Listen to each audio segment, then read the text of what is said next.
Topic शुरू करने से पहले एक छोटा सा instruction, best books for first year engineering students का लिंक मैंने डाल दिया है डिस्क्रिप्शन में। आप हमारे टेलीग्राम चैनल को भी ज्वाइन कर सकते हैं, उसका लिंक डिस्क्रिप्शन और फर्स्ट कमेंट में है। हेलो स्टूडेंट्स, आज मैं आप लोगों के लिए लेके आया हूं ऑर्थोगोनल मैट्रिक्स का कॉन्सेप्ट। ठीक है, तो चलिए डिस्कस करते हैं ऑर्थोगोनल मैट्रिक्स क्या होता है। ऑर्थोगोनल मैट्रिक्स कहने का मतलब square matrix is said to be orthogonal if and only if when A into A inverse और A इंटू ए का ट्रांसपोज जो है उनका मल्टीप्लीकेशन हमेशा एक आइडेंटिटी मैट्रिक्स अगर आपको दे रहा है तो स्क्वायर मैट्रिक्स A आपके लिए बन जाएगा ऑर्थोगोनल मैट्रिक्स। ये एक बस कॉन्सेप्ट है, बेसिक सा कॉन्सेप्ट है, आप खुद ही समझ रहे होंगे कि अगर A इंटू ए इनवर्स करते तब तो आइडेंटिटी आता ही था। अब A इंटू अगर ए ट्रांसपोज किए तो भी अगर आइडेंटिटी मैट्रिक्स आ गया, मींस A इनवर्स और A ट्रांसपोज अगर सेम मैट्रिक्स हैं किसी स्क्वायर मैट्रिक्स के लिए, तो जो मैट्रिक्स A है वो ऑर्थोगोनल मैट्रिक्स कहलाता है। क्लियर है। आपसे मुंबई यूनिवर्सिटी 2006 में इसके ऊपर एक डेरिवेशन टाइप का पूछा था। क्या पूछा था? Prove that if matrix A is orthogonal matrix then determinant of A is equal to plus minus 1। ठीक है, अगर A ऑर्थोगोनल मैट्रिक्स है तो डिटरमिनेंट ऑफ A की वैल्यू प्लस माइनस 1 आएगी। ये प्रूफ करना है। कैसे प्रूफ करेंगे? बहुत ही आसान सा क्वेश्चन है। ऑर्थोगोनल मैट्रिक्स बोला है ना, तो सिंपल सी बात है, आप सभी जानते हैं ऑर्थोगोनल मैट्रिक्स है। तो पहली बात अपन जानते हैं A इंटू ए इनवर्स आप बोलिए, है ना, A इंटू ए इनवर्स आप बोलिए या A इंटू ए ट्रांसपोज बोलिए, बात एक ही हो जाएगी। A इनवर्स इंटू ए करते थे तो भी आई आता था, और A इंटू ए ट्रांसपोज कर दूं, अगर A इंटू ए का क्या कर दूं? ट्रांसपोज। क्लियर है। तो और या A ट्रांसपोज इंटू ए कर दूं तो भी आंसर कितना आना चाहिए? आई आना चाहिए। क्लियर है। तो मैं फिलहाल इसी को लेके चल रहा हूं, A इंटू ए का ट्रांसपोज। A इंटू ए का ट्रांसपोज क्या हो जाएगा मेरे पास? यह आएगा आइडेंटिटी मैट्रिक्स में ले लेता हूं, दोनों साइड डिटरमिनेंट है ना, तो मैं जैसे determinant of A into A transpose equal to determinant of I अगर लगा दूं, क्लियर है। तो अब आप ये वाला फॉर्मूला जानते हो। कौन सा फॉर्मूला आप लोग जानते हो? आप जानते हो कि डिटरमिनेंट ऑफ ए बी अगर लिखा है तो आप उसे determinant of A into determinant of B लिख सकते हैं। तो ये क्या बन जाएगा? Determinant of A into determinant of A का ट्रांसपोज इक्वल टू, देखो डिटरमिनेंट ऑफ आई की वैल्यू कितनी आ जाएगी? 1 आ जाएगी। क्लियर है, ये नॉर्मल 1 बन जाएगा। अब आप जानते हो, आप ये भी जानते हो, क्या जानते हो आप? मैं यहां पर लिख रहा हूं वी नो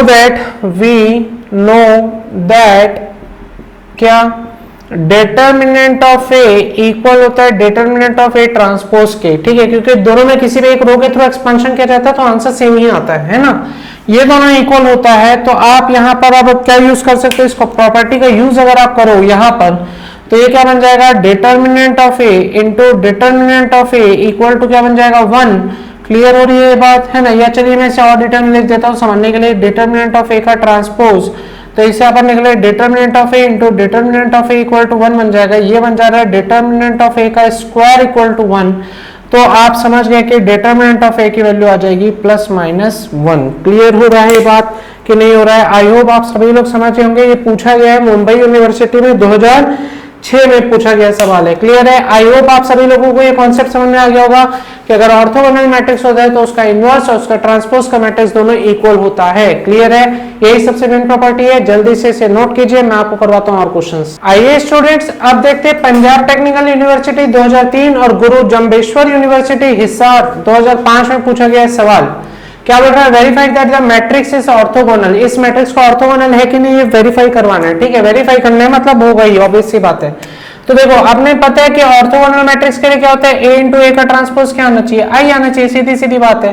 तो A लिख लीजिए। A कितना है अपने पास? मैट्रिक्स जो उतर रहा है वही उतारिए, 1/3, 2/3, 2/3, फिर 2/3, 1/3 and minus 2/3, again 2/3, minus 2/3 and 1/3। Clear है, ये आपके पास आया पहला मैट्रिक्स। ओके, और इसके बाद आप इसका निकाल दीजिए ए ट्रांसपोज। ए ट्रांसपोज मतलब पहली रो कहां जाएगी? कॉलम में, तो 1/3, 2/3, 2/3, फिर ये वाले को डाल दीजिए 2/3, 1/3, 2/3, 1/3 माइनस 2/3। ठीक है, फिर इसको भी डाल दीजिए तो ये हो जाएगा 2/3 माइनस 2/3 और ये आ जा रहा है 1/3। ठीक है, इसको मल्टीप्लाई करेंगे तो आपको आइडेंटिटी मैट्रिक्स मिलना चाहिए। तो पहली रो को पहले कॉलम से मल्टीप्लाई करते हैं जैसे कि हम सभी जानते हैं।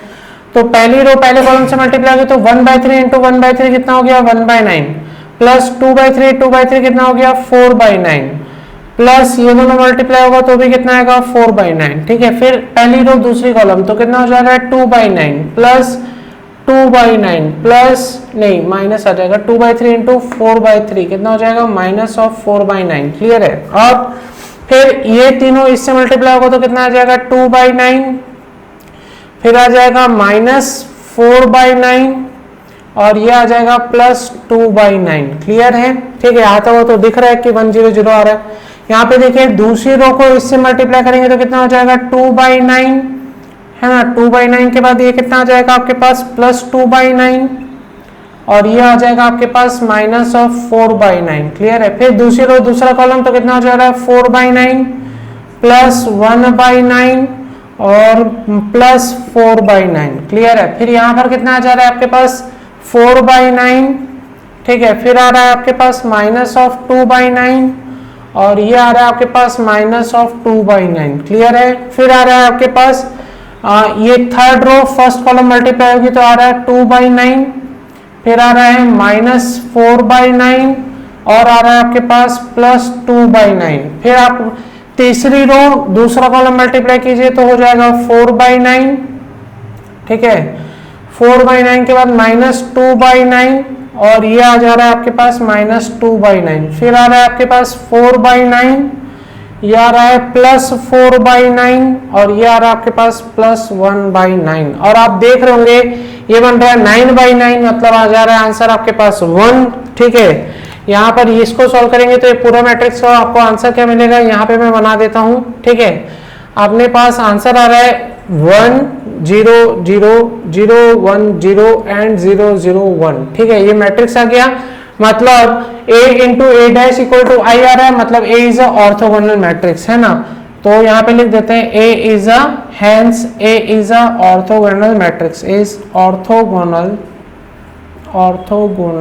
मैट्रिक्स। यही हमको प्रूफ करना था जो प्रूफ हो चुका है। ठीक है, आई होप आप सभी को समझ में आ गया होगा।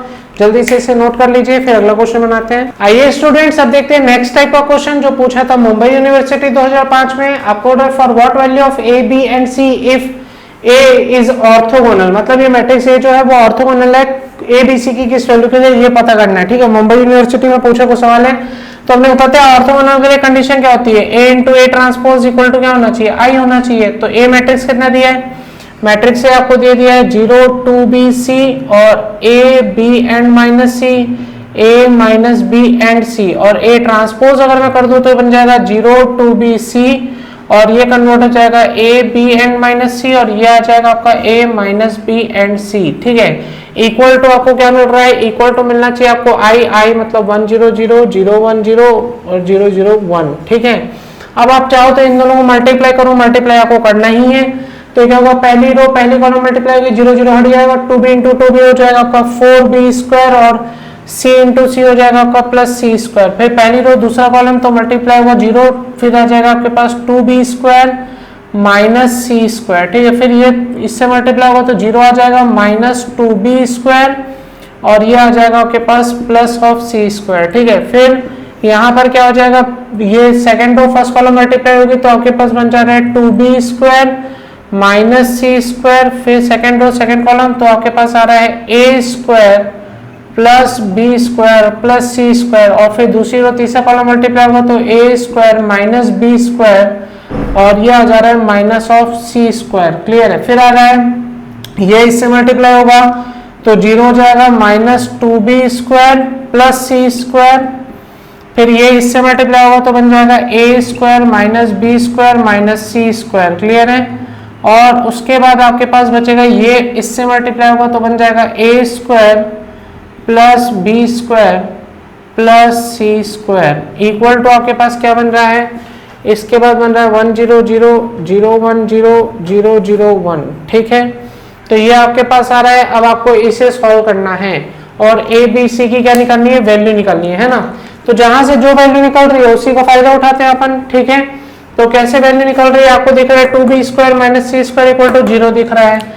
तो यहाँ से फायदा दिख रहा है सी स्क्वायर की वैल्यू 2b स्क्वायर दिख रही है। तीनों लाइन से अपने को C square equal to 2b square नजर आ रहा है कि नहीं। तो चलिए मैं इसे लिख लेता हूँ पहले ही। क्या लिख लेता हूँ मैं पहले देखिए मेरे को दिख रहा है 4b² प्लस सी स्क्वायर, और यहाँ पे मेरे को दिख रहा है इक्वल टू आ रहा है 1, ठीक है।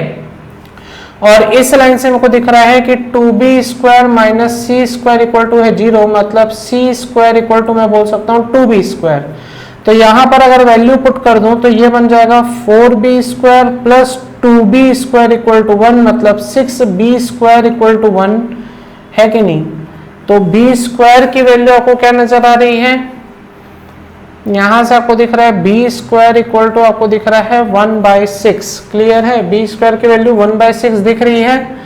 तो आप यहां से c² की वैल्यू भी चेक कर सकते हैं। b की वैल्यू तो आपको मिल जाएगी 1/√6, ठीक है। और अगर आप c² इक्वल टू 2b² लिखते हैं तो ये बन जाएगा 1/6, मतलब c² की वैल्यू आ रही है 1/3, मतलब c का वैल्यू आ रहा है 1/√3। ये तो आपको मिल गया है सी नॉर्मल। ए बी और सी तो मिल गया, b की वैल्यू 1/√6 है, सी की वैल्यू 1/√3। अब आपको चाहिए a का वैल्यू, तो a का वैल्यू के लिए आप इन दोनों में से किसी को पढ़ लीजिए। जैसे अपन इसको पढ़ लेते हैं a² minus b² minus c² equal to 0 कर देते हैं, है ना।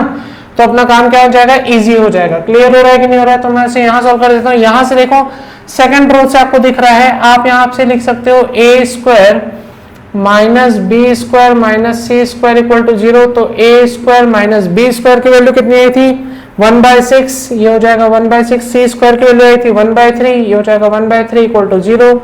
a² यहाँ पे एलसीएम आ जाएगा आपके पास 6, ऊपर हो जाएगा आपके पास, या इसे आप ऐसा लिख लो ना, a² इक्वल टू बन जाएगा 1/6 प्लस 1/3। तो a² इक्वल टू हो जाएगा, एलसीएम आ जाएगा 6, ऊपर आ जाएगा 1 प्लस 2 3, तो आ रहा है a इक्वल टू आ रहा है 1/√2, ठीक है। तो a b c तीनों की वैल्यू आपको मिल चुकी है। समझ में आ रहा है कि नहीं आ रहा है। a का वैल्यू मिल रहा है 1/√2, b का वैल्यू मिल रहा है 1/√6 और c का वैल्यू मिल रहा है 1/√3। For this 3 value matrix A will become orthogonal matrix. Clear है। आई होप आप सभी को ये पूरा क्वेश्चन समझ में आ गया होगा। जल्दी से इसे नोट कीजिए, फिर समय हो गया है आज के क्वेश्चन का। तो ये रहा स्टूडेंट्स आज का आपका सवाल। If a equal to cos theta sin theta minus sin theta cos theta then a³ is equal to, मैंने आपके सामने 3-4 ऑप्शन रख दिए हैं। 4 ऑप्शन है, बताइएगा इनमें से कौन सा ऑप्शन आ रहा है आपका आंसर, ठीक है। नीचे कमेंट जरूर कीजिएगा, और अगर आपको मेरे वीडियोस पसंद आते हैं तो इसे ज्यादा से ज्यादा लाइक करना ना भूलें और शेयर करना भी।